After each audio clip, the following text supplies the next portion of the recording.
There's someone living inside my walls. The scratching starts. It started with a sound soft, almost too soft to notice at first.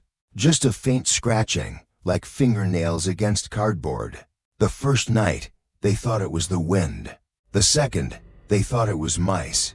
By the third night, they weren't sure what to think anymore. The McIntyre family had only lived in the house for 2 weeks. It was their fresh start. A 2-story fixer-upper just outside town, worn but charming. Cheap but livable. Trees surrounded the house like a protective wall, and the nearest neighbors were nearly a half-mile away.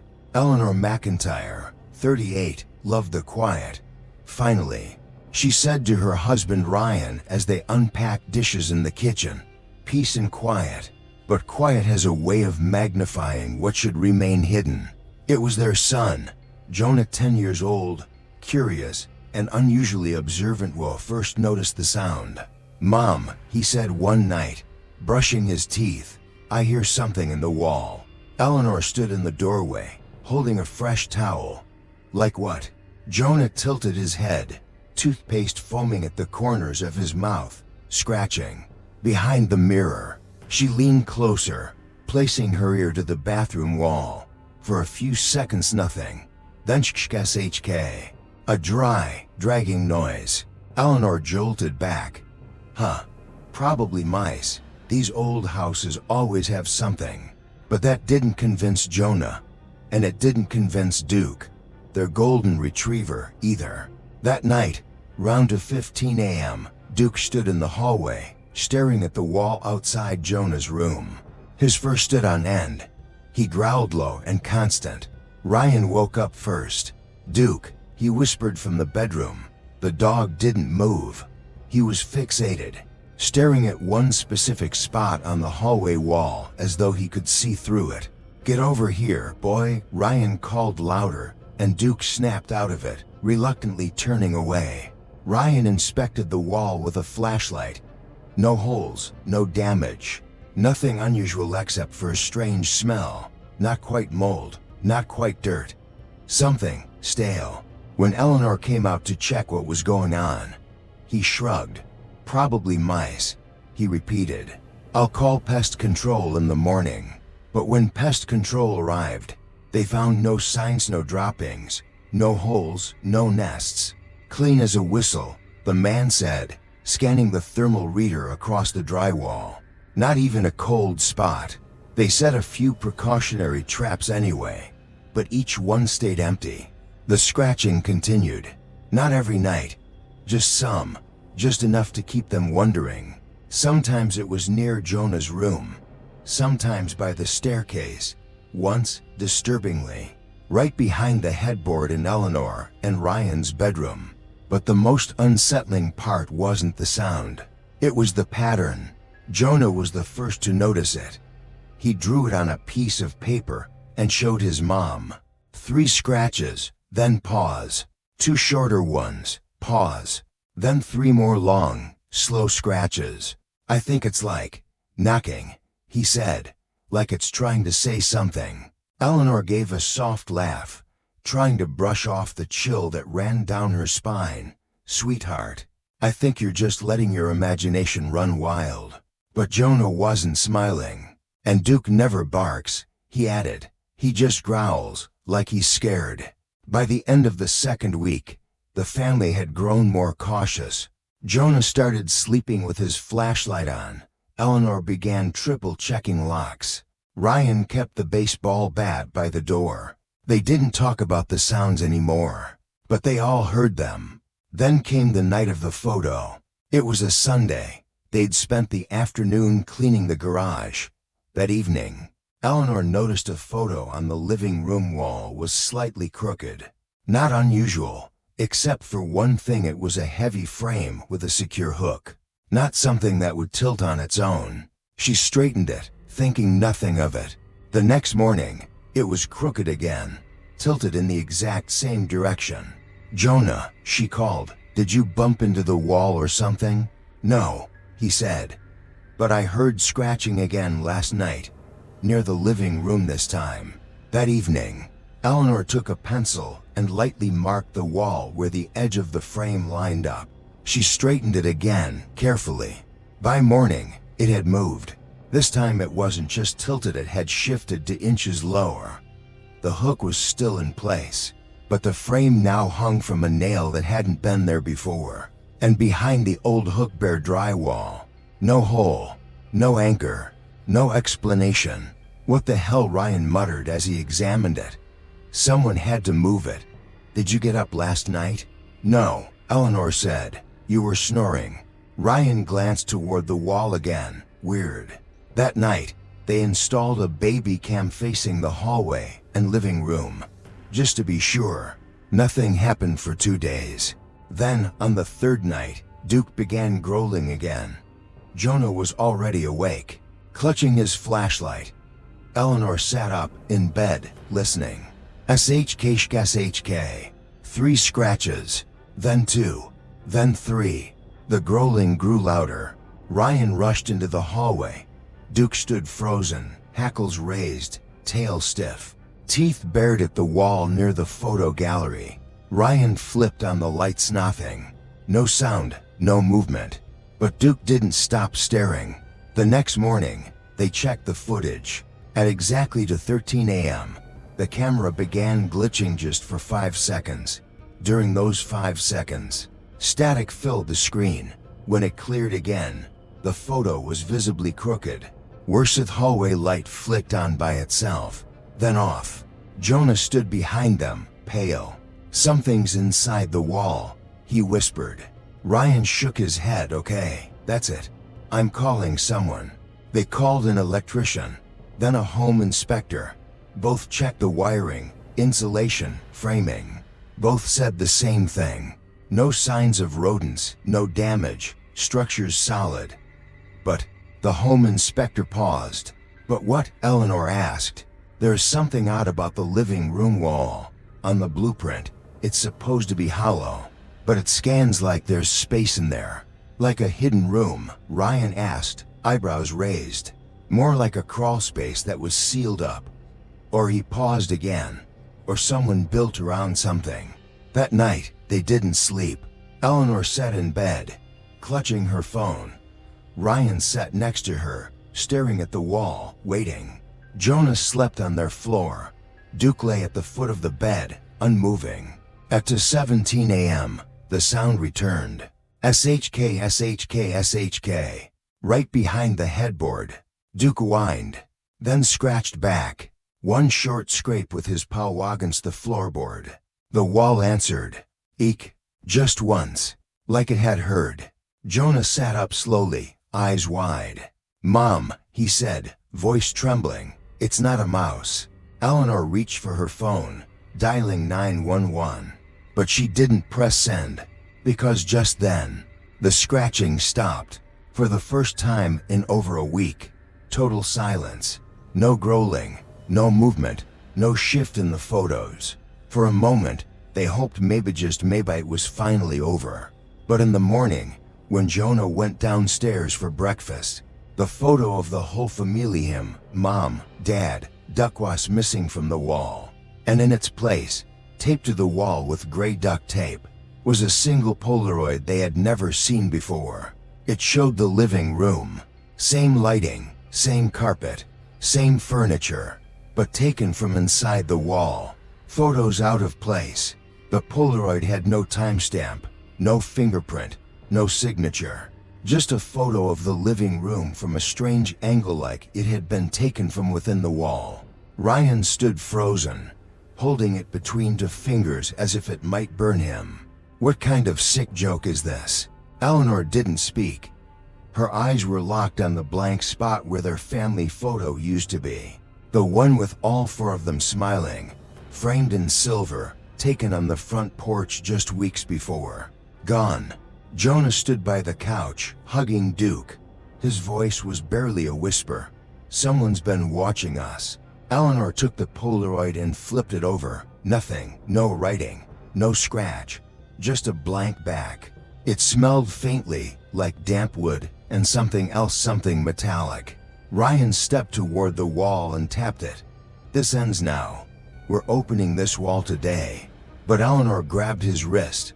"Wait, if someone is inside, what if they're dangerous?" He nodded slowly, jaw tight. "Then we'll call the police again. This time, they don't get to say it's just mice."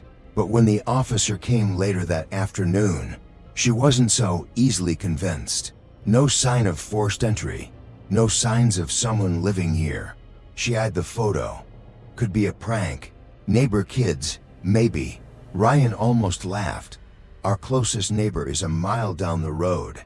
You think some kids snuck in, took down our photo, climbed into the wall to take this, then taped it back up and left?"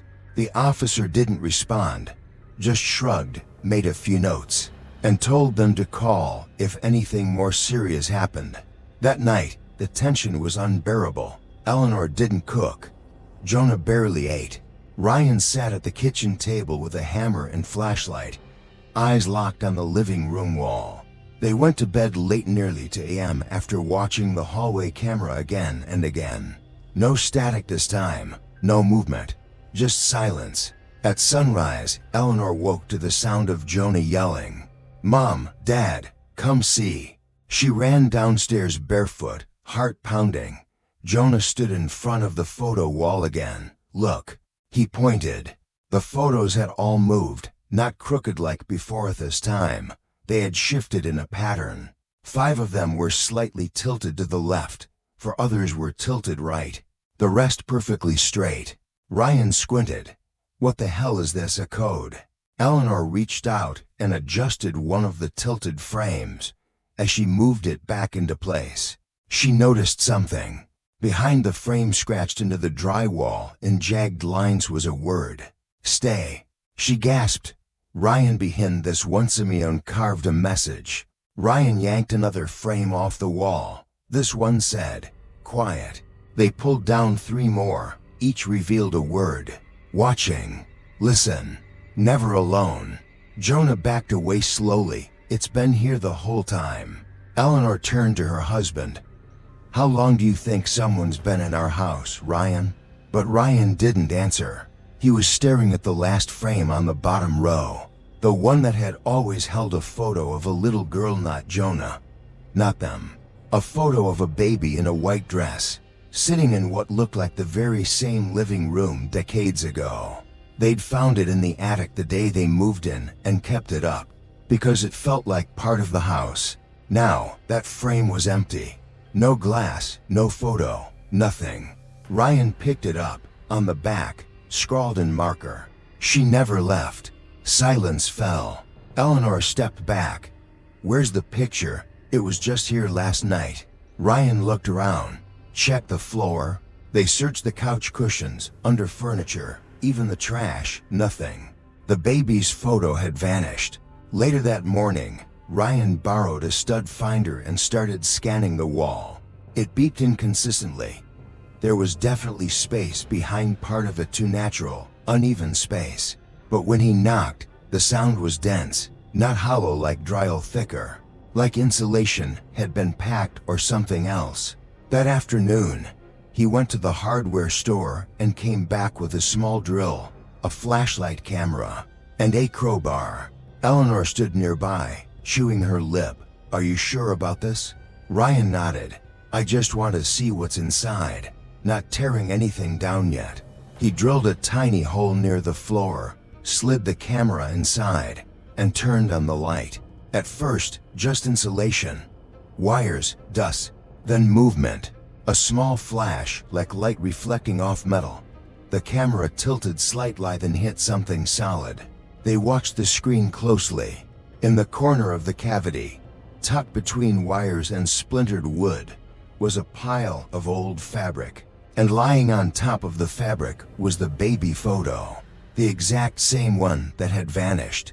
Eleanor gasped. "That's it, that's the one."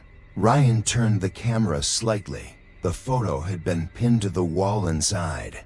Next to it were other items, a button, a coin, a broken crayon, and most disturbing, what looked like a child's pacifier, yellowed with age. Jonah stepped back. "It's like a shrine." Eleanor knelt beside Ryan. That wall wasn't empty. Someone built a pocket into it, like a hiding spot. Ryan exhaled. We need to open it. No, Eleanor stood.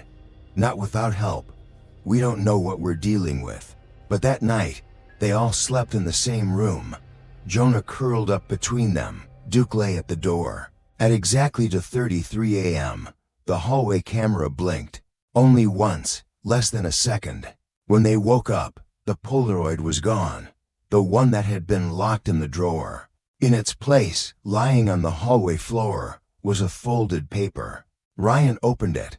No handwriting, no ink, just one crude charcoal sketch. It showed the layout of the house. Their house. In the drawing, a figure stood in each room in the kitchen. Dad in the hall. Jonah in his bed. And in the walls, a fourth figure, crouched, watching. Jonah looked up. It drew us. Eleanor whispered, "It knows where we sleep." They called the police again. But once again, no break-in, no prints, nothing was stolen. Except for the photo. That night, the photos on the wall were all perfectly straight. Every single one except for the top right corner. The one frame that used to hold Jonah's school portrait. It was empty. And inside the glass, pressed tightly against the inner frame, was a fingerprint. A child-sized fingerprint, smeared in what looked like dust or ash. They packed their bags that night, left the house, checked into a motel, called a contractor the next morning. He came, looked at the wall, and said what they already suspected. There's something built behind this wall. Looks like someone added a fake structure, like a false panel. Might be an old crawl tunnel or honestly some kind of storage cavity. Can you open it? Ryan asked. The man hesitated. Sure, but it'll take a while. Could be dangerous depending on what's back there. Ryan nodded. Start tomorrow.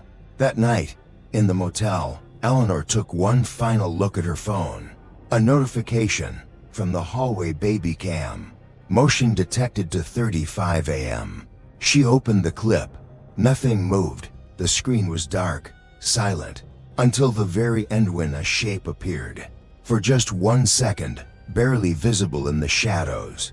A face, a child's face, pressed up against the lens from the inside. Smiling. Then static.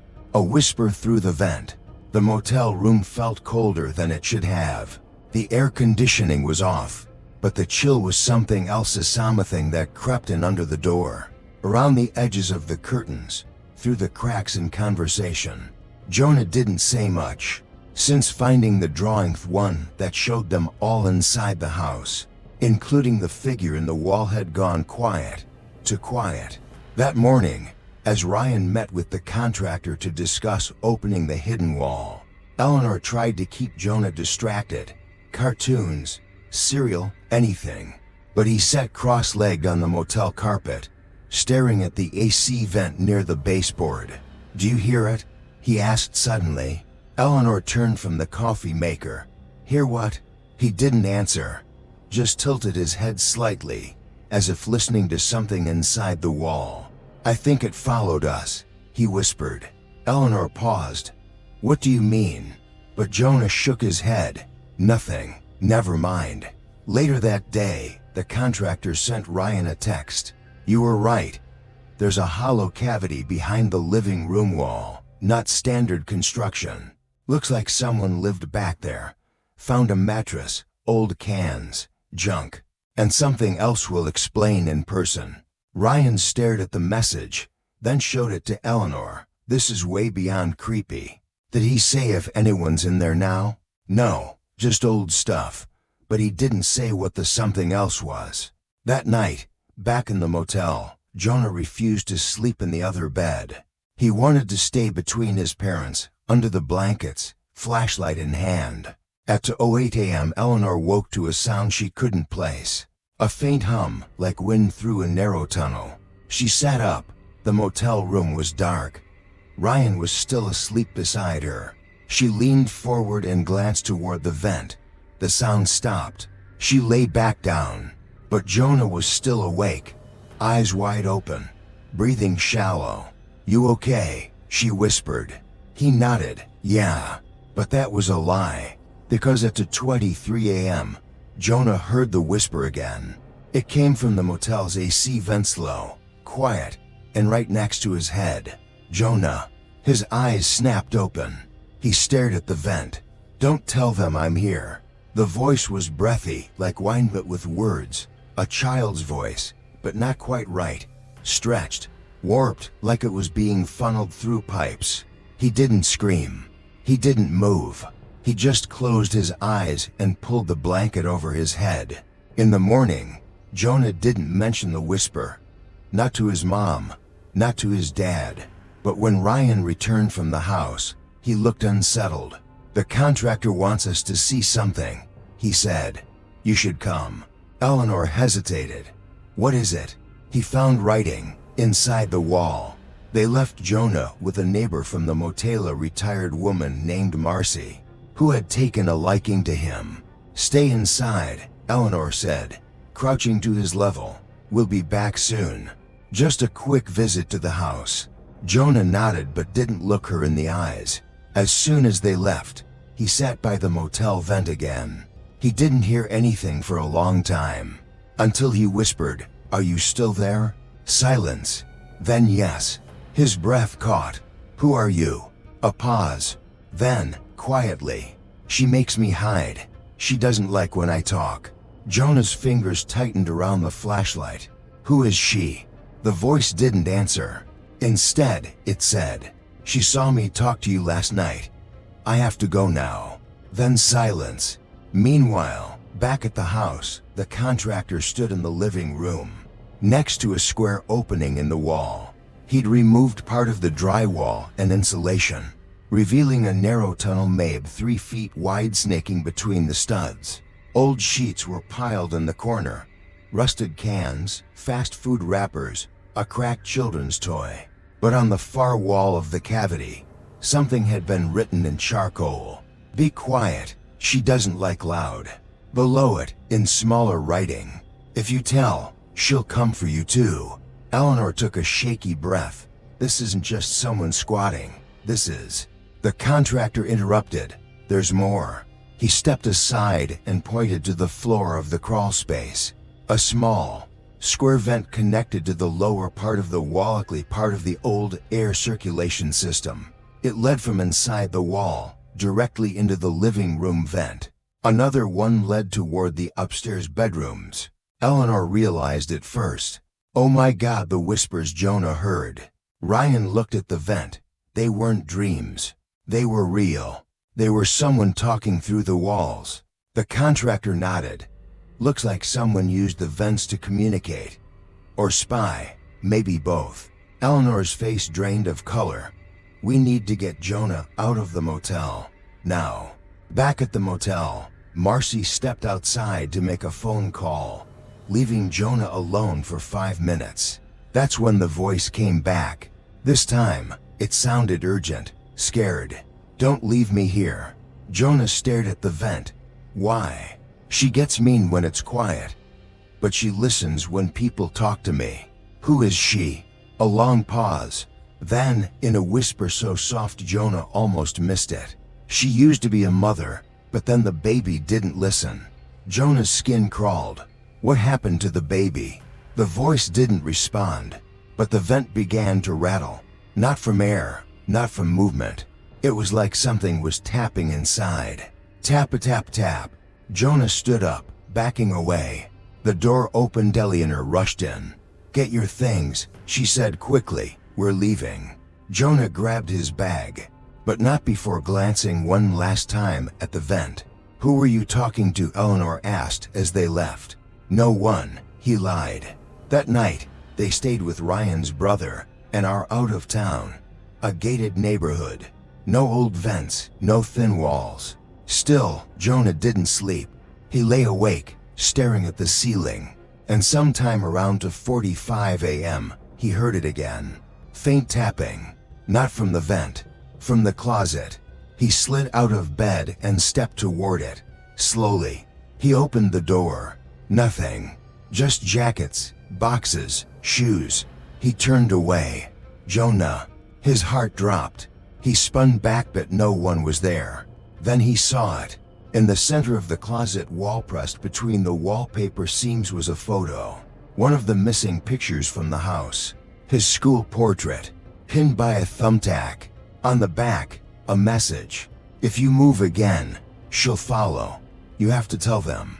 Jonah didn't sleep after that. And in the morning, he did what the voice asked. He told his parents everything. The whisper, the motel, the vent, the closet, the photo. Eleanor sat frozen, hand over her mouth. Ryan stood up. "We're not safe anywhere." "But what does she want?" Eleanor asked. "Who is she?" Jonah's voice was barely audible. "I think she wants to be remembered." Back at the house, the contractor finished opening the wall cavity.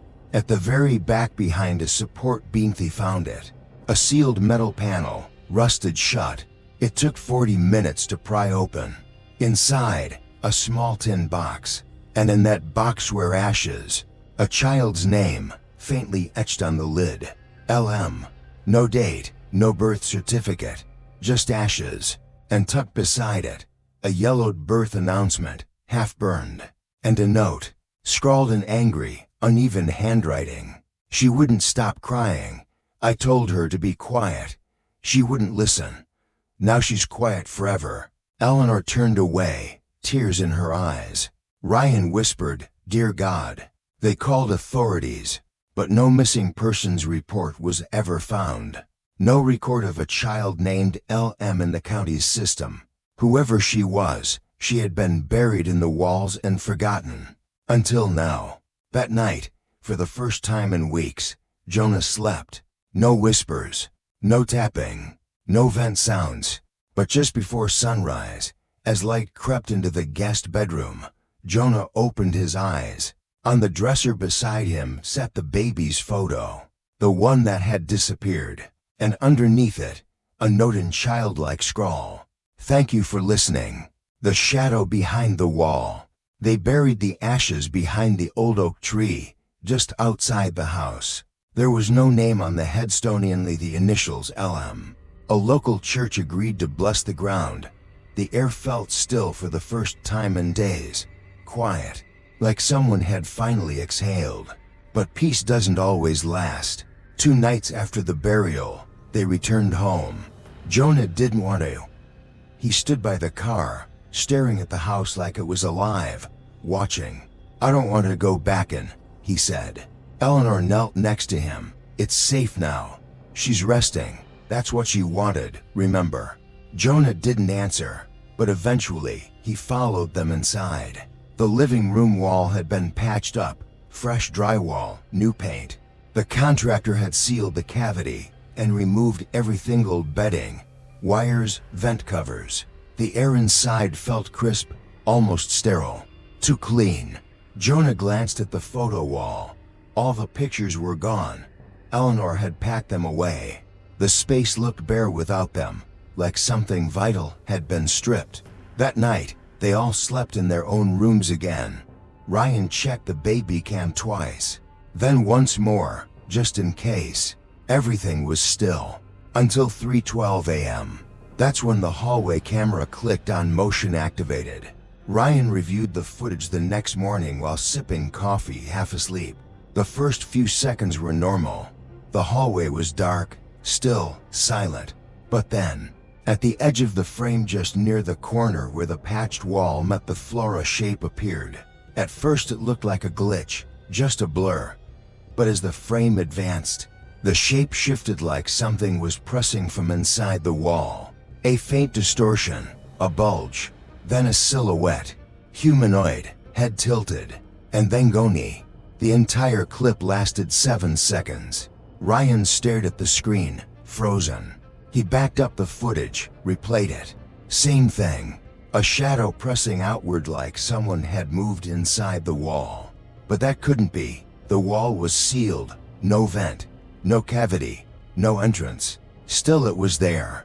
He showed Eleanor. She didn't speak for a long time. Then, finally, "Are we sure we buried the right one?" Ryan frowned. "What do you mean?" Eleanor's voice was quiet. "We found the ashes. The note.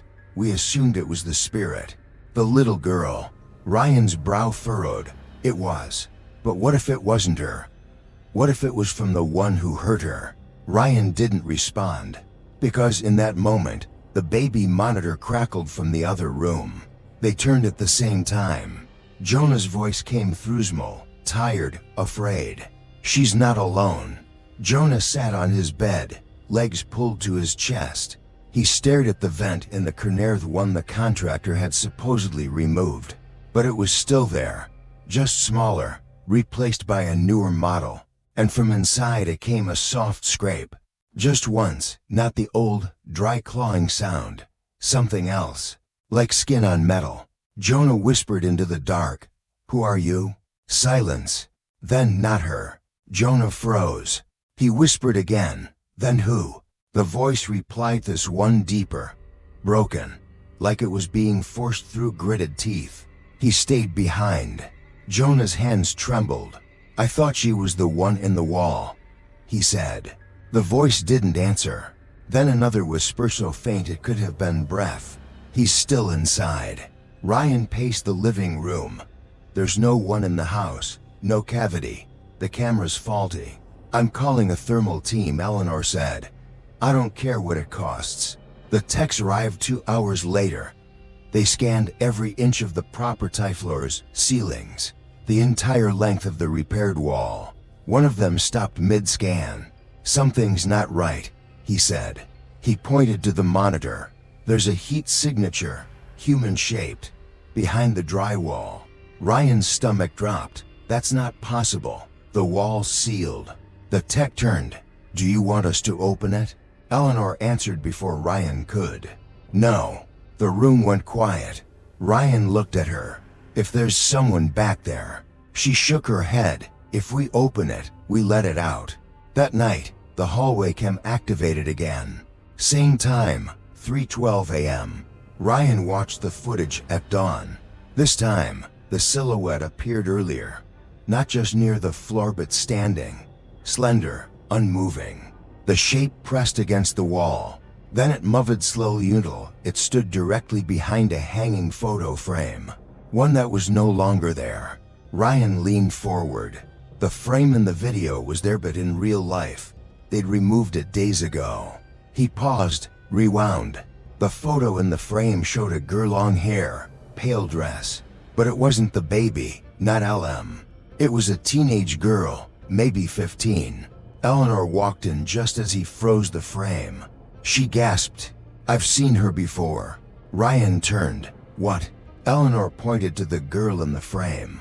"When I went into the attic, the day we moved, Eni found a stack of yearbooks. Old ones. From the 80s. She was on the cover of one. I remember because her eyes were scratched out." Ryan stared. "You think she lived here?" "I don't know. But I think this house has more than one secret." They returned to the attic. Boxes, dust, cobwebs. And near the far corner, beneath the slanted beam, old books. Eleanor dug through them, pulling out year after year of school memories, names, class photos. Then there she was. Front page, 1986. Lily Moore, LM. Not a baby, a teenager. Valedictorian, poetry club, choir. Gone. No graduation photo. No records after sophomore year. Ryan opened a newspaper clipping tucked between the pages. Local teen missing, last seen leaving choir practice. December 1986. No suspects. Case cold. Eleanor whispered, "This is her." But the ashes were of a child. Ryan closed the book. What if that wasn't her? What if it was hers? The theory twisted in both their minds. If the ashes belonged to her child, then who had buried them in the wall? The next night, the camera picked up no movement. No shadows, no whispers, but something else changed. At 3:12 a.m., all 3 bedroom doors creaked open at the same time. Not wide, just enough, as though the house was watching them back. The following day, Jonah found something under his bed. A toy he didn't recognize. Old, wooden, carved like a rabbit with button eyes. He brought it downstairs. Is this from the attic? Eleanor shook her head. No, I've never seen that. Ryan took it, turned it over, etched on the bottom, faintly. LM age 7. Jonah stared at the toy. She wasn't the only one. That night, Jonah didn't sleep in his room. He stayed downstairs, curled on the couch with Duke beside him. At 3:12 a.m., the hallway camera activated again. This time, no shadow, no bulge, just darkness. Then the camera turned itself, swiveled slightly, pointed toward the wall, and held there for 20 seconds. Then static. Ryan reviewed it over and over. Cameras don't move on their own. Eleanor said nothing. Jonah watched from the stairs. He whispered, "He's angry now." They turned. Who? Eleanor asked. Jonah stared at the blank wall. The one who buried her. Nails from nowhere. They didn't touch the wall for 3 days. After finding Lily Moore's name in the yearbook and the toy rabbit marked with LM age 7, Eleanor stopped sleeping upstairs. She set up an air mattress in the living room, while Jonah continued sleeping on the couch beside Duke. Ryan, against Eleanor's pleading, insisted on staying in the master bedroom, still trying to reclaim normalcy. But the house wouldn't allow it. At first, it was small things. Flickering lights at exactly 3:12 a.m. Cold drafts that crept across the floor despite the windows being closed. The sound of someone walking barefoot upstairs, long after everyone was asleep. Then, on the 4th night, it escalated. Jonah was the first to hear it. Tink, tink, tink. He sat up, staring at the hallway wall. Duke's ears perked up. The sound was soft, but distinct, like metal tapping against wood. Tink, tink, tink. He slid off the couch and crept toward the stairs. From the 2nd floor came the unmistakable sound of nails falling. Not just 1 or 2, dozens. He called out, "Dad." No answer. "Dad." Still nothing. Then crash. Something heavy dropped in the bedroom above. Jonah froze. Eleanor woke with a start. What was that? Jonah pointed upward. It came from Dad's room. They ran. When they reached the top of the stairs, the hallway light flickered on Seth and died. Eleanor hit the switch. Nothing. The door to the master bedroom was half open. Inside, Ryan stood motionless, holding a flashlight. His face was pale. The wall behind the bed had collapsed inward. Nails, at least 50 of them, were scattered across the floor. Some were still warm. Some were bent, like they'd been torn out from the inside. But that wasn't the worst part. The wallpaper behind the headboard, old, floral, yellowing, had peeled off in large sheets. And beneath it, handprints. Dozens of them. All fresh. All smeared in something dark. Some small. Some larger. Some with fingers that looked twisted. Eleanor gasped. Jonah stepped back, nearly tripping over Duke, who had growled but refused to enter the room. Ryan finally spoke. "I heard breathing." Eleanor turned to him. "What?" He nodded, eyes locked on the wall. "While I was sleeping, right next to my ear, like someone was lying beside me." Jonah shuddered. "Did you see anyone?" Ryan didn't answer. He pointed to the bed. On the pillow next to his was a single long nail, driven straight through the pillowcase, pinning it to the mattress. Jonah whispered, "It's not Lily." Eleanor turned sharply. "What do you mean?" "It's someone else now, someone angry." Ryan stepped forward, inspecting the handprints. They weren't just marks, they were layers. One set of prints overlapped the next, and the next, like a ritual. Like someone had been clawing or pressing against the wall over and over, night after night. Eleanor touched one of the handprints. It was still damp. Ryan said, "We sealed the wall. We buried the ashes. Why is this still happening?" Jonah whispered again, "Because he's still in there." Ryan shook his head. "We opened every cavity." "Not all of them," Jonah said. "You didn't open the one in the floor." "They all froze." "The floor?" Eleanor asked. Jonah nodded slowly. "The contractor scanned the walls, not under the house." Ryan's face darkened. The crawl space.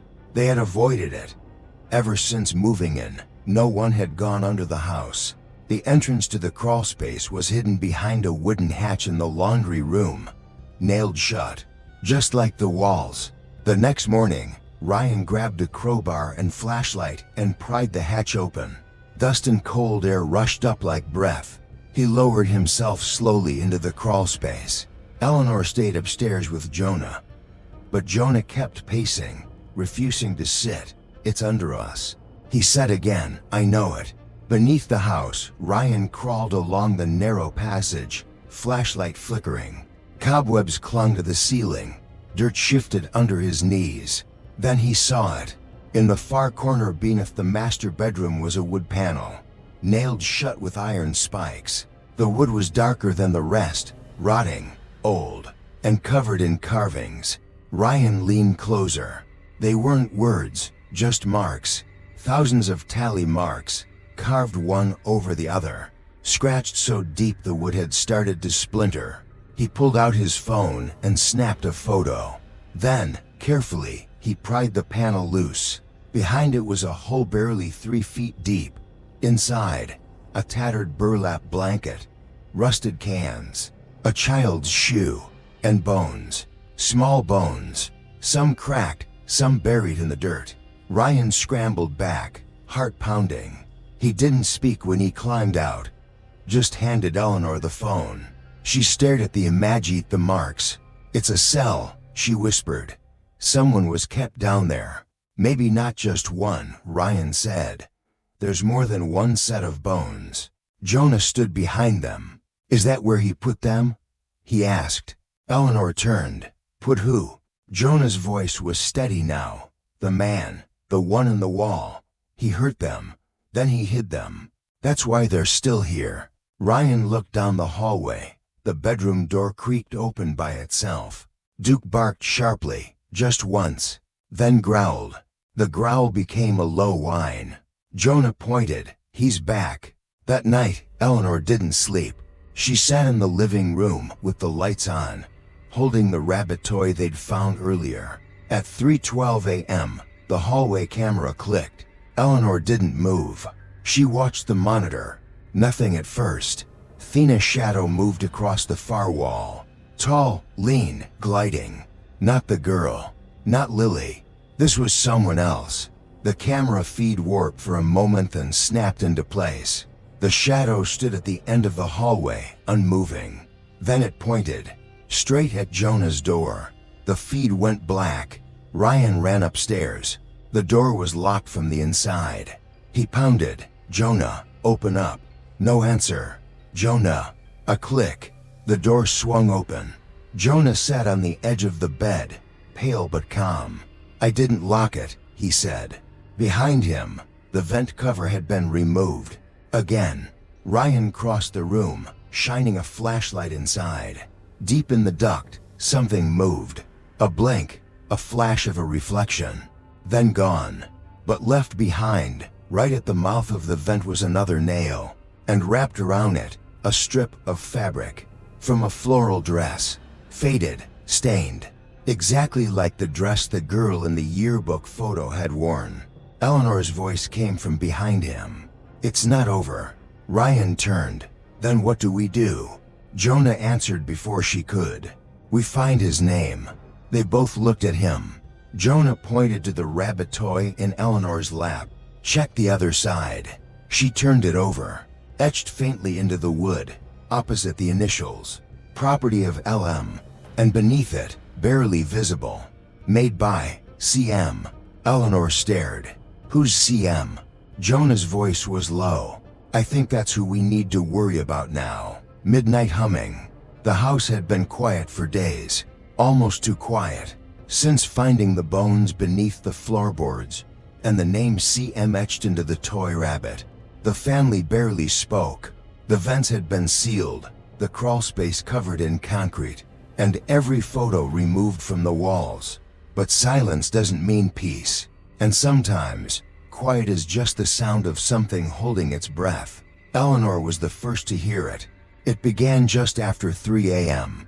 A soft, steady humming. She sat up in bed, confused. Ryan slept beside her, breathing slowly. Jonah was asleep in the guest room, finally resting after weeks of terror. But the sound, it wasn't coming from her room. It was coming from the nursery. They hadn't used it in years. It still had the old crib, the faded wallpaper with clouds and stars. No cameras, no monitors. It had stayed shut since Jonah outgrew it. Eleanor climbed out of bed and crossed the hallway. As she passed the guest room, Duke stirred slightly, then laid his head back down. The humming continued, a low, wordless melody, soft, repetitive, like a lullaby someone had forgotten the words to. She reached the nursery door and paused. Her fingers hovered near the knob. Thina cry. From inside. A baby's cry. She froze, her breath caught in her throat. Another cry, high-pitched, frantic. Eleanor threw the door open. The room was empty. Dust floated in the moonlight. The crib sat against the far wall, untouched. The mobile above it spun slowly, even though no window was open. The air was cold. Then the humming stopped, just like that, and silence fell until something tapped behind the crib wall. Tap-a-tap-tap. Eleanor stepped closer, her voice trembling. Who's there? No answer. She reached for the mobile, trying to stop it from spinning. As soon as she touched it, the baby cry returned, louder now, urgent. And it wasn't coming from the room. It was coming from inside the wall. She gasped and stepped back. The cry turned into a scream, raw and panicked. She ran. Ryan jolted awake as she burst into the room. Eleanor. What is it? The nursery, she panted. There's something in the wall. I heard. Her voice broke. I heard a baby crying, and someone humming. Ryan threw off the blankets. Where's Jonah? They ran to the guest room. Empty. The sheets were thrown back. The window was open just an inch more than enough to let in the cold. Duke stood at the edge of the bed, whimpering, staring at the floor vent. Jonah was gone. The police came within 15 minutes. No forced entry. No fingerprints. No signs of struggle. The window wasn't broken. The locks were intact, but Jonah was nowhere in the house. They searched the yard, the crawl space again, the attic. Nothing. Eleanor was inconsolable. Ryan paced in silence. At 5:45 a.m., the baby monitor in the nursery turned itself on. No one had touched it. It had been unplugged for years. Now, it crackled to life, hissing static, then broadcasting a sound. Humming. Same melody. Thina, faint voice, a child's voice. Mom. Eleanor ran to it, grabbed the monitor. Jonah, where are you? More static. Then, I'm with her. She's mad again. The line cut. Ryan forced the crawlspace hatch open a second time. He crawled for 30 minutes, pushing past sealed stone and concrete. Nothing. But then he heard it. Above him. Footsteps. Running. He pounded on the ceiling. Jonah, are you there? No reply. But something scratched the floorboards from above. Then silence. When he returned upstairs, Eleanor was gone. Eleanor. He found her in the nursery. She had torn the wallpaper off one wall, revealing scratches beneath the paint. Scratches in a spiral pattern. At the center, written in charcoal. Not the first, not the last. Underneath, small names. LM, TB, EH, JP, JH. 5 sets of initials. Eleanor whispered. He took others, not just Lily. Ryan knelt beside her. Then where is he keeping Jonah? Eleanor stared at the vent beside the crib. Then stood up. She grabbed the crowbar. They tore the nursery floor apart. Beneath the boards, insulation and dust in a space. A false crawl pocket the contractor had missed. Inside, an old ladder, leading down. Ryan grabbed a flashlight and descended first. Eleanor followed. The narrow tunnel twisted under the household wooden beams, rotted dirt walls, and symbols carved into the planks. Not words, just shapes. But they pulsed with heat. They reached a fork in the tunnel. Left, darkness. Right, humming. They followed the sound. It grew louder with every step, slow, rhythmic, like someone rocking in a chair. And then, the tunnel opened into a small underground room. Inside, a rocking chair, a crib, and standing beside it a figure. Tall, gaunt, wearing a sack over its head, like an old scarecrow.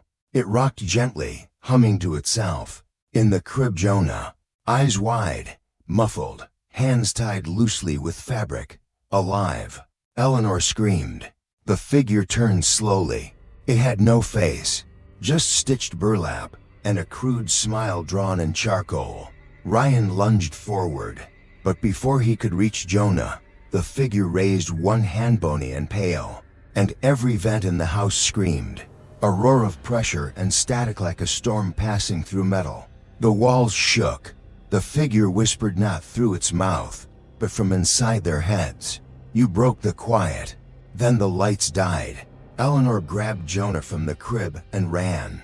Ryan swung the crowbar and hit the figure. It crumpled, weightless, like a puppet with no strings. They ran through the tunnel as the humming turned to screaming. The sound of dozens of voices, crying, whispering, pleading. Children's voices. Then silence. They burst out of the crawl hatch into the nursery. Eleanor slammed the door shut behind them. Ryan held Jonah in his arms. The boy was crying, shaking but alive. "It was him," he sobbed. "The man from the wall. He said I was next." They left the house that night, never returned. The police searched again, found the underground room, the figure, the crib, but no sign of the person inside. Just the rocking chair, and the same initials carved into the wall. The house was condemned 3 weeks later, but people say that at 3:12 a.m., if you walk near the property, you can still hear humming through the soil, like someone's trying to lull a baby to sleep, someone who was never supposed to leave the wall. The crawl space secret. They never meant to go back. Not after the humming, not after the voices, not after the figure in the underground room nearly took Jonah forever. But they had no choice. The nightmares didn't stop. Even in the new house miles away, Jonah still woke up screaming at 3:12 a.m. sharp. Still saw shadows behind the walls. Still heard the humming, even though there were no vents in his new room. And last night, he drew something again. A picture of the old house.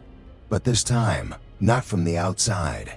It was a hallway, seen from a strange angle inside the wall. Cramped, twisted, and someone was crawling through it. So they went back.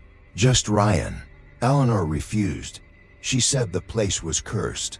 Said going back would only wake things up again. But Ryan couldn't ignore it anymore. He had to know what was still inside that house. He parked out front just after sunset. The place was dark, boarded up. Condemned signs were nailed across the front door. He didn't use the front.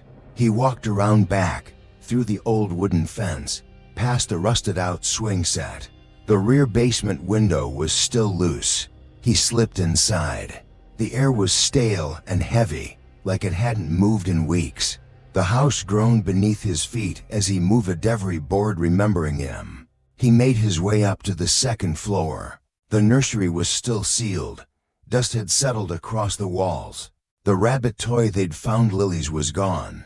Ryan climbed to the attic. He hadn't been up there since they moved in. The hatch creaked loudly as he pulled it open. Dust and insulation rained down as he climbed through, his flashlight cutting through the cobwebs.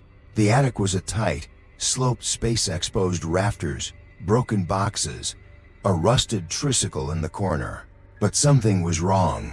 One section of the far wall looked different. The drywall there was lighter, less dusty.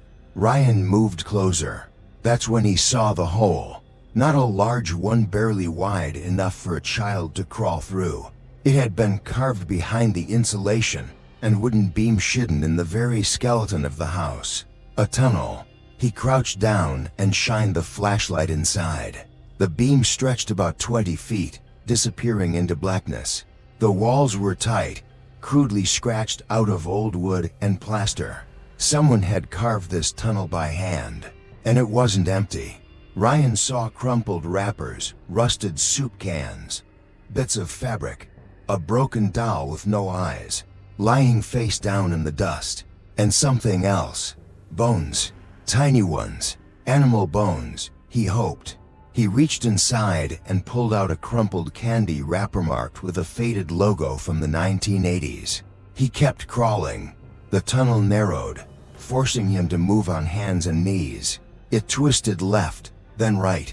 The air smelled like mildew and rotting paper. Then he reached the end.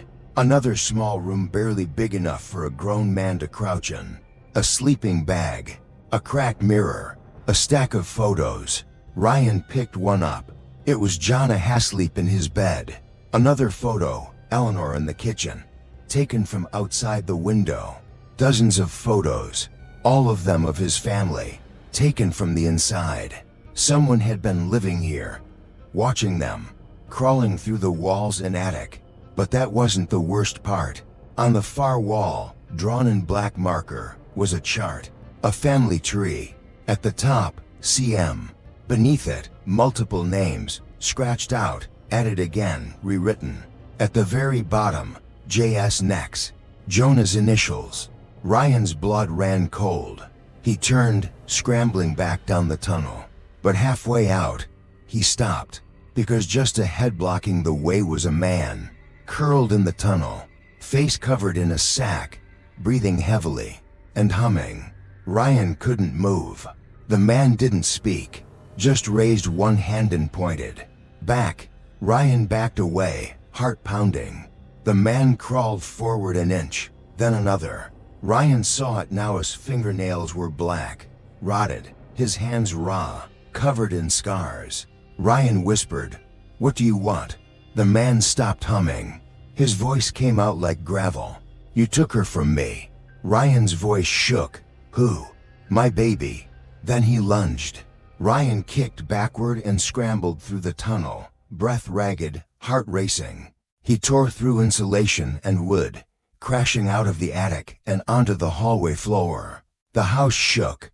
Above, in the attic, the humming resumed. But now it sounded furious.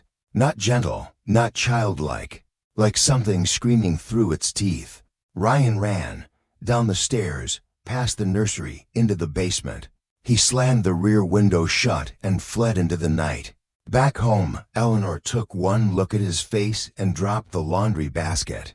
"What did you find?" He didn't speak. He just handed her the photo. The one of Jonah, asleep, taken from inside the house. Eleanor covered her mouth. "They were in the walls, the whole time," Ryan said. "It wasn't a ghost." Eleanor's hands trembled. "You saw him?" she asked. Ryan nodded. He said Jonah was next. Jonah, listening from the doorway, whispered, "Then we have to end it." Later that night, Jonah brought them a piece of paper. Another drawing. This one showed the attic. But in the picture, the tunnel ended at a door. A wooden one, with metal hinges.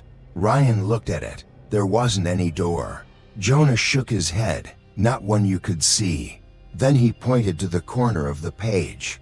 A shadow long and thin, with a stitched mouth. "He's still in there," Jonah whispered. The next morning, Ryan returned at this time with authorities. He led them through the attic, showed them the tunnel. But the photos were gone. The sleeping bag, the mirror, the food wrappers, all gone. The only thing left was the chart, the family tree. But even that had changed. Jonah's name had been crossed out, and beneath it, written in fresh ink, "Already chosen." They searched the entire attic, found nothing. But as Ryan left, he heard it again. Soft, almost to faint, humming. They never returned again. The city demolished the house a month later, but rumors still spread. About the man in the wall, about the crawl space that reached farther than it should have, about the humming that started every night at 3:12 a.m., no matter who lived there, even after the house was gone. Because you can tear down walls, burn floorboards, seal vents, but some things crawl deeper than wood and brick. Some secrets get carved into the bones of a place, and they wait for the next family, the next hallway, The next child. To hear them humming again. He left a note. The demolition was scheduled for Friday. By Monday, the house was already fenced off. Tall wooden barriers wrapped the property like a warning. The only thing left untouched was the mailbox still hanging open, half-rotted. Inside sat a single white envelope. No stamp, no address. Just one word written in shaky black ink. More. The name sent ice through Eleanor's veins. She hadn't been near the property in weeks, but that morning, she found the envelope sitting on their new porch, moved from the old mailbox. No tracks, no camera footage. Ryan opened it. Inside, a folded sheet of lined paper, torn at the top. The handwriting was childlike, uneven, some words smudged. Please don't break the wall. I'm safer in here. He comes out when it's quiet. There was no signature, but at the bottom was a single charcoal sketch. A cracked wall with eyes peeking through. Eleanor read the note 3 times, then whispered, "Someone's still alive in there." They brought the note to the police. The lead investigator from the missing persons unit stared at it for a long time. "You think this was written recently?" he asked. Eleanor nodded. There were bones under the floor, hidden spaces. Someone could have survived in there for years. The officer looked skeptical. Ryan added, "The man we saw didn't speak like a ghost. He spoke like someone real, breathing, angry." The officer sighed. "The house is set to be demolished, and for days. We can delay it, but unless we find proof that someone's inside, there's not much we can do." Eleanor pulled out the rabbit toy L.M. and handed it to him. "Check for fingerprints." That night, Jonah had another nightmare. He woke up screaming, eyes wide. "He's not in the wall anymore." Ryan rushed to his side. "Who?" Jonah pointed to the vent near the floor. "He left, but he left someone else behind." Tuesday morning, the demolition crew arrived early. They were there to prep the interior, move wiring, salvage wood beams, clear mold. But they didn't last more than 30 minutes. At 9:41 a.m., one of the workers came running out the front door, his face pale and dripping sweat. He refused to go back inside. The foreman followed, carrying a crumpled piece of drywall. "Something slid out of the wall," he said, voice shaking. He handed Ryan a folded note. Same paper, same handwriting. This time, "I told you not to break the wall. He watches from the cracks. The more you open, the more doors you make." Ryan stared at the wall scrap. Embedded in the plaster was a child's fingernail, still attached to a sliver of skin. Eleanor called the inspector. He agreed to send a thermal team once more. They scanned the house top to bottom, walls, floors, crawl space, attic. Everything looked normal, until they reached the living room wall, one that had been patched over last month. There, the scanner picked up movement, a pulse like a living creature shifting inside the studs. They marked the location and drilled a single inspection hole. Inside, darkness, and something breathing. Then a piece of paper slid out. The worker jumped back. The note fell to the floor. It read, "He doesn't like noise. I only hum to make him sleep." Below that, drawn in shaky lines, was a picture. A child, sitting cross-legged in a small room, surrounded by eyes. The news spread fast. Local media picked up the story. Mystery in the walls, possible survivor in condemned house. The demolition was halted. A full search crew was brought in, rescue teams, thermal drones, even psychologists. Eleanor stayed outside the whole time. She couldn't go in. Not again. Not after what they'd heard. Not after what they'd seen.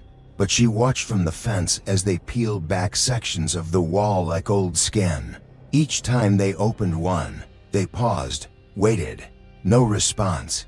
Until one room just behind the old nursery. A shallow cavity. Inside, sitting perfectly still, was a boy.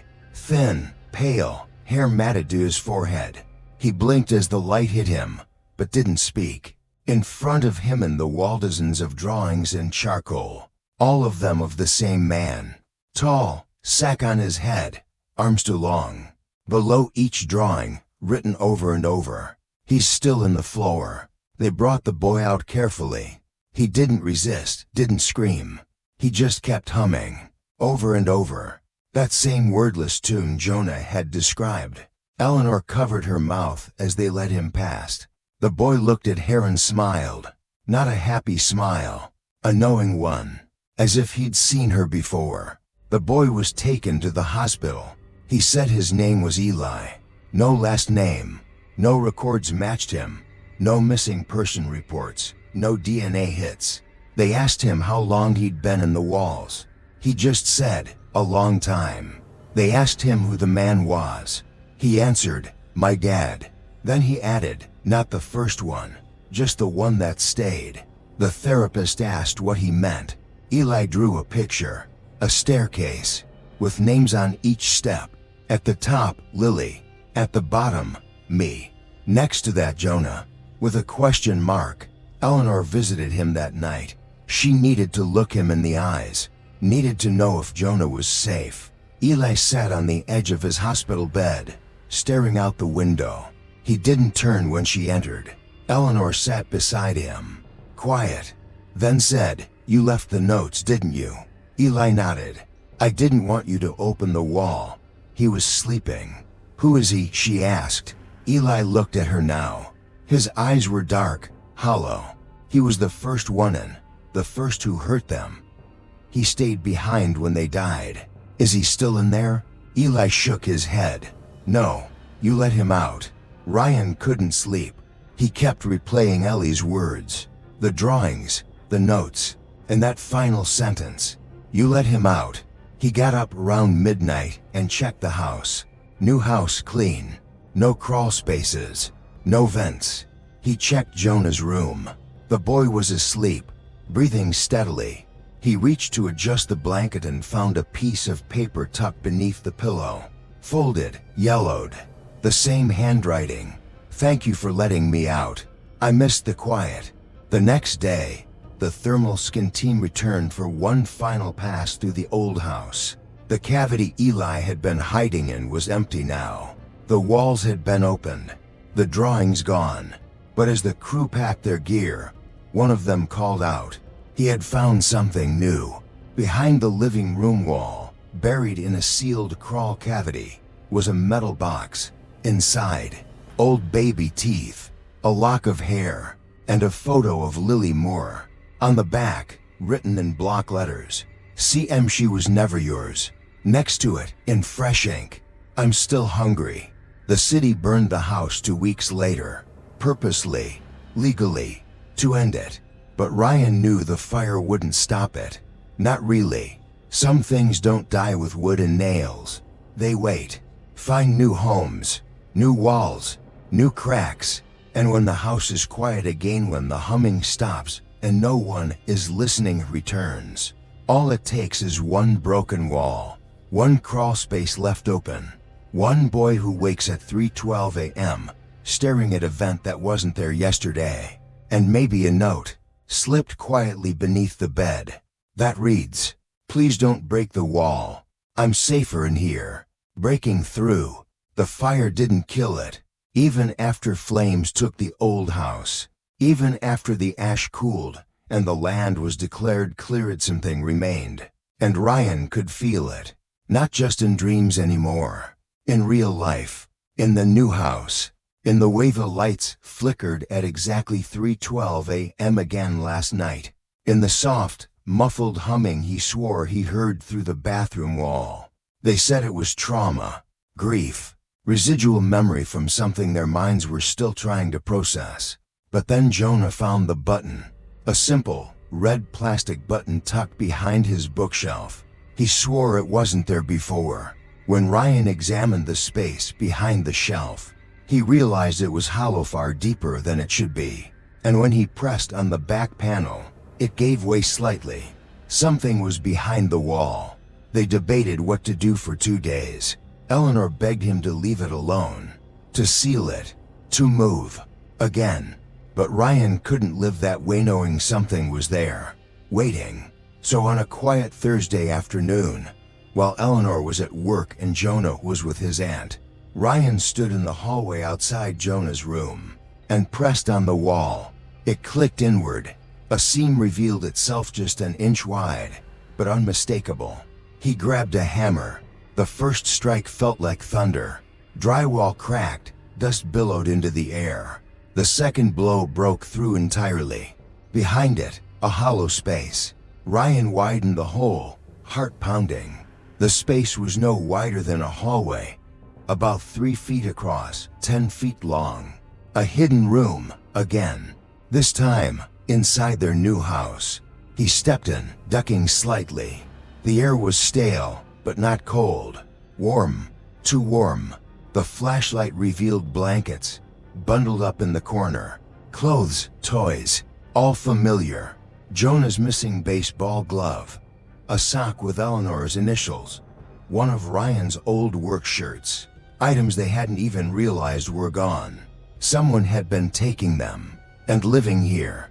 He crouched near the blanket pile and froze, because it was still warm. And in the dust beside it, he saw it. A fresh handprint.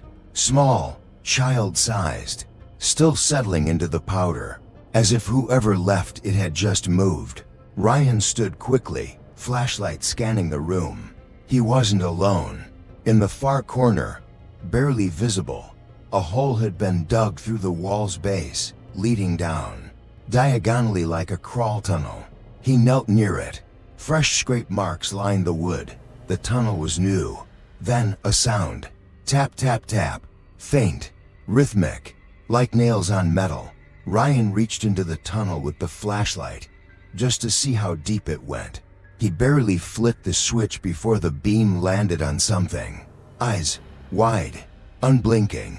Too far in to be Jonah, too old to be a child. They blinked once, then moved closer. Ryan scrambled back, dropping the flashlight. It rolled into the tunnel, illuminating a face for half a second. Pale, hairless, sewn mouth. The sack wasn't there anymore. He wasn't hiding anymore. Ryan slammed a board over the hole and ran. Eleanor came home to find him barricading Jonah's room. "What happened?" "He's here," Ryan said. "He followed us." "That's not possible. The house." "He wasn't part of the house, Eleanor. He used it. He lived in the walls, like an infection.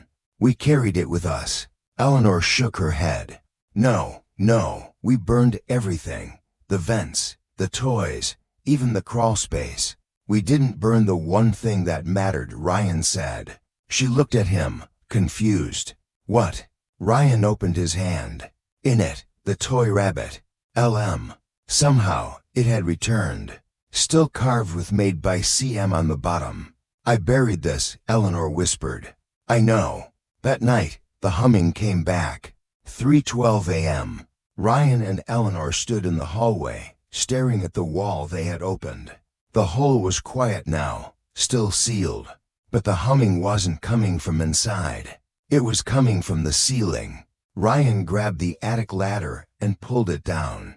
Dust rained again, just like the old house. They climbed, slowly.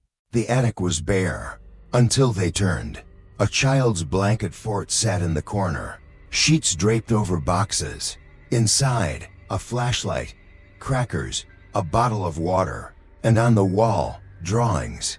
New ones. In red ink. All of them of Jonah. Sleeping, walking, brushing his teeth. But one was different. One showed Jonah with no eyes. And behind him a tall figure with open arms. Eleanor clutched Ryan's arm. "He's here." The next day, Ryan called in help. A demolition contractor. Same one who had scanned the first house. Ryan told him everything. The hidden room. The tunnel. The eyes. The warmth. He showed him the photos. The man didn't hesitate. "I'll bring the crew. We'll rip it out. All of it." They returned at dawn. By 10 a.m., they had removed 3 full walls and part of the ceiling. By noon, they had exposed the hidden hallway. And that's when they found it. The crawl cavity beneath the hallway floor. A trap door, nailed shut from the inside. It took them 20 minutes to break through, and when the door fell open, the smell hit them instantly. Not rot, not mildew. Meat, still warm. The flashlight caught the shape of something moving.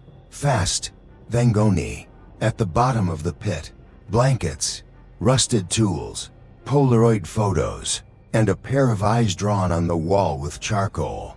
They seemed to watch everyone who entered. Above the eyes, written in jagged letters, "Quiet keeps him sleeping. The walls keep him safe."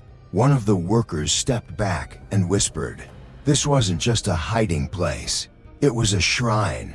That night, Ryan sat on the edge of Jonah's bed. The boy stared up at him. "You opened the wall again, didn't you?" Ryan nodded. "Did you find him?" Ryan hesitated. "No, but I found where he waited, where he watched us." Jonah didn't look afraid. He just asked, "Can I sleep in your room again tonight?" Ryan pulled him into a hug. Of course. He tucked him in, turned off the light, and stepped into the hallway. Then paused, because behind him soft, like a lullaby came humming. From inside Jonah's closet, Ryan opened the door. Empty, except for the rabbit, sitting upright in the corner, face turned toward the bed. He was watching us. The police had answers at last. 2 days after the crawlspace was uncovered in Ryan and Eleanor's new home, officers returned with a team of social workers and investigators. The house had been searched thoroughly, every inch probed and pried open, but what they found stunned everyone. A man, a homeless man, living inside the walls. Ryan sat stiffly on the worn plastic chair in the small police station interview room. Eleanor sat beside him, clutching Jonah's hand. The boy was exhausted but curious, eyes wide as the detective began to speak. "Mr. Harper," the detective said, "we found him." Ryan blinked. "You found who?" "The man living in your walls, the one who's been watching your family for months." Eleanor gasped, squeezing Jonah's hand tighter. The detective continued, "He was using the crawlspace beneath your old house to come and go." Ryan shook his head.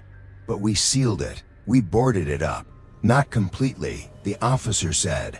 "He was very careful. Used old passages we never noticed.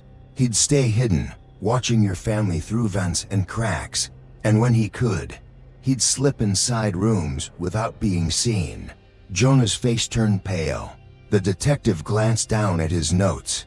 "We tracked him to an abandoned building 3 miles from your house." "Why didn't you find him sooner?" Eleanor asked, voice shaking. "We've been searching, but he was extremely cautious. Also, homeless shelters had no record of him." Ryan's eyes narrowed. "Who is he?" The detective nodded to the social worker. A quiet woman with soft eyes stepped forward. "We identified the man as Charles Morgan," she said. "A transient with a history of mental illness and violence."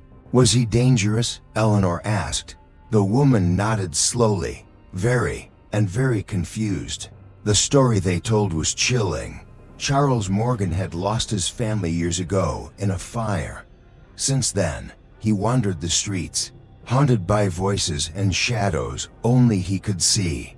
He believed he was protecting his children from some great evil. When he found the old house, he saw something in the walls, something no one else could.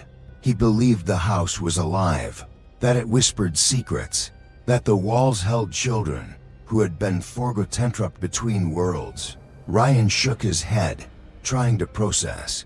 "He thought he was saving us." The detective nodded. "But his methods were terrifying. He would sneak in at night, watch your family sleep, sometimes leaving notes to warn you. He believed the children were in danger." Eleanor swallowed hard. "Those notes, the humming, it was him?" "Yes," the officer said. "The humming was his way of soothing the children. He thought he heard trapped inside the walls." Jonah looked at his parents, then whispered, "So he was real?" The social worker continued.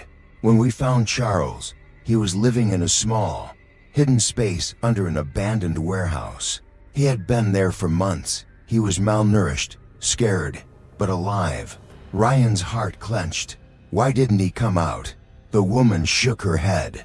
He was afraid of the man he called the keeper, the figure with the sack mask he claimed haunted the walls. Ryan glanced at Eleanor. The keeper. They had seen him. That night, as Ryan and Eleanor tucked Jonah into bed, a new understanding settled over them. The house wasn't haunted by ghosts. It was haunted by a man's grief, by a mind broken by loss and trauma, by someone trying to protect, but trapped in his own nightmare.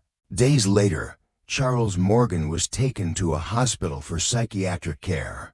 The house was declared safe. Ryan, Eleanor, and Jonah moved on. But sometimes when the lights flickered at 3:12 a.m. and the house whispered with the wind, they remembered the man who watched from the walls, the man who thought he was saving them.